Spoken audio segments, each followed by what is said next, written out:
और मसले की बात करेंगे। मसला क्या, आपको पता ही है, सुना होगा आपने शायद, वैसे बहुत से लोगों का अब लेना देना नहीं रहा है सोने से।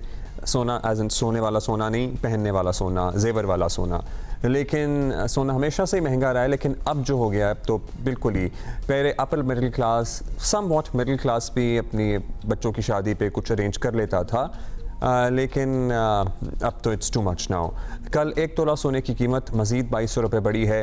सोना 2.5 लाख रुपए तोला हो गया है। कोई लाख कहे कि सोना खामखा का दिखावा है, शादी के बाद लॉकर में ही पड़ा रहता है, लेकिन अब आर्टिफिशियल ज्वेलरी का रुझान है। लेकिन अभी भी ये हक़ाइक़ हैं जिन्हें हम तस्लीम करते हैं कि कहीं ना कहीं लोगों पे प्रेशर होता है।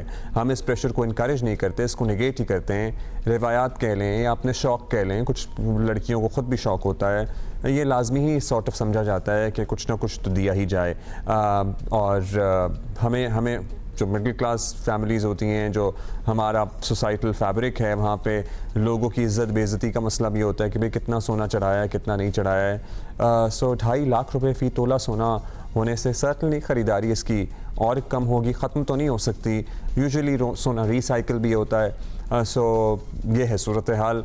सोना लेकिन बिकता है। पाकिस्तान में सोने का अरबों का कारोबार आज भी होता है। सैड बात यह है कि इस कारोबार को आज तक डॉक्यूमेंट नहीं किया जा सका। छोटे से छोटा और बड़े से बड़ा गोल्ड डीलर टैक्स नेट से बाहर है। रिटेलर्स से टैक्स की वसूली की कोशिश हो रही है, जो अच्छी बात है, लेकिन हैरत की बात यह है कि हुकूमत अरबों रुपए की सोने की मार्केट की तरफ नहीं देखती है। कभी कभार माजी में सोने की खरीदो फरोख्त कंप्यूटराइज करने के ऐलानात तो होते रहे हैं, लेकिन इस पर कभी संजीदगी से काम नहीं हुआ। आज के मौसमी हालात का बुनियादी तकाजा ये है कि इसको टैक्स नेट में लाया जाए। फिर ज़ाहिर है सोना हम खुद तो निकाल नहीं रहे। सो ये है सूरत हाल। जो गोल्ड एसोसिएशन वाले हैं उनका मौक़िफ़ है कि स्मगल ही होके आता है सोना, तो क्या उसको कहाँ से प्रूफ करेंगे आगे डॉक्यूमेंटेशन में। माशी तज्ज़ियाकार साबिक़ चेयरमैन FPR शब्बर ज़ैदी साहब हमारे साथ मौजूद हैं। शब्बर साहब, पाकिस्तान में सोने की कीमत बढ़ते बढ़ते अब 2.5 लाख रुपये फ़ी तोला को टच कर रही है। आलमी मार्केट में भी क्या कीमतें इसी सतह पे हैं या हमारे यहाँ कोई अलग ही फिनोमेना चल रहा है? देखिए, पाकिस्तान की बदकिस्मती ये है कि पाकिस्तान में जो करप्शन का और अनटैक्स मनी होता है, उसको सब सिक्योरिटी रखने के लिए सबसे अच्छा जो फॉर्म है वो गोल्ड की बार्स होती हैं। तो ये जो पाकिस्तान में जब सोने की कीमत बढ़ती है तो बेसिकली वो इसलिए बढ़ती है कि लोगों के पास और कोई सोर्स ऑफ इन्वेस्टमेंट नहीं होती, प्लॉट और डॉलर के अलावा वो सोने की शक्ल में रखते हैं, और ये बुनियादी वजह है सोने की कीमत बढ़ने की।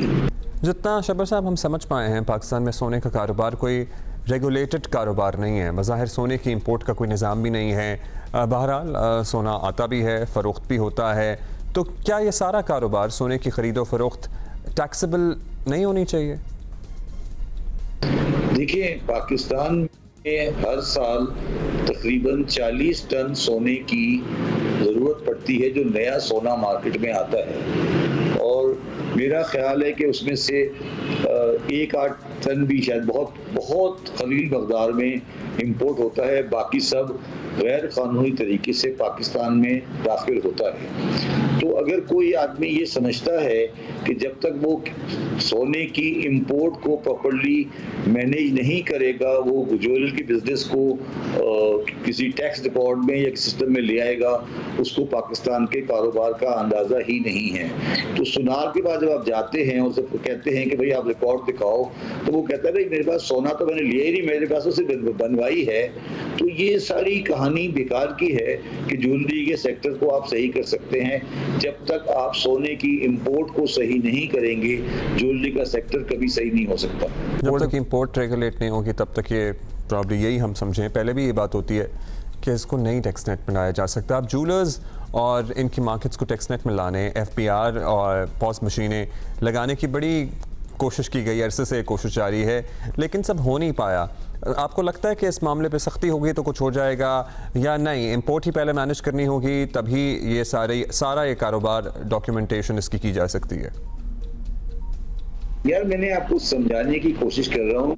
ज्वेलर का टैक्स में इसलिए नहीं आ सकता कि ज्वेलर के पास अपनी परचेज नहीं है, वो स्मगल्ड सोना बाय कर रहा है, वो टैक्स के सिस्टम में नहीं आ सकता। तो ये जब तक आप इस बुनियादी चीज को सही नहीं करेंगे, ये बेकार की बातें हैं कि हम ज्वेलरी को टैक्स क्रेडिट पे लाएंगे, ये करेंगे। वो वहाँ पे एक बुनियादी प्रॉब्लम है। जिस तरह इंडिया ने गोल्ड की इंपोर्ट अलाउ की थी, अब गोल्ड की इंपोर्ट अलाउ करनी पड़ेगी। ज्वेलर टैक्स नेट में नहीं ला सकते आप, नहीं आ सकता जब तक आप ये स्मगलिंग वाला मामला ख़त्म नहीं करेंगे, क्योंकि इंपोर्ट पे पाबंदी है या पता नहीं यही सूरत हाल है। और सोना जितना भी आता है हमारा, जितने नए सोने की ज़रूरत है वो स्मगल होके ही आता है ज़्यादातर। This is a reality. So अगर आप ज्वेलर के पास जाएं, वो कहते हैं जी हमारे पास तो कोई बैक रिकॉर्ड नहीं है मौजूद सोने की ख़रीदो फरोख्त का, या हम तो सिर्फ मेकिंग करते हैं। सो ये है सूरत हाल। थैंक यू शब्बर साहब फॉर बीइंग विद अस।